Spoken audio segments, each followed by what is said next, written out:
Czołem, tu Tyka.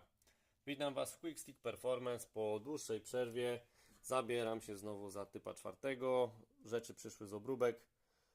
Wał wyważony, korbowody wyważone, przygotowane panewki, wszystko poczyszczone. Głowice także już są praktycznie przygotowane do składania. Wałek rozrządu dostał już zębatki na prostych zębach. I mamy już wszystko gotowe na dobrą sprawę do pierwszego składania przed pomiarami. Trzeba będzie zrobić pomiary deck high i ogólnie sprawdzić, czy wszystko do siebie pasuje. Niebawem będą kolejne update'y, także słuchajcie, czekajcie i do zobaczenia. Czołem!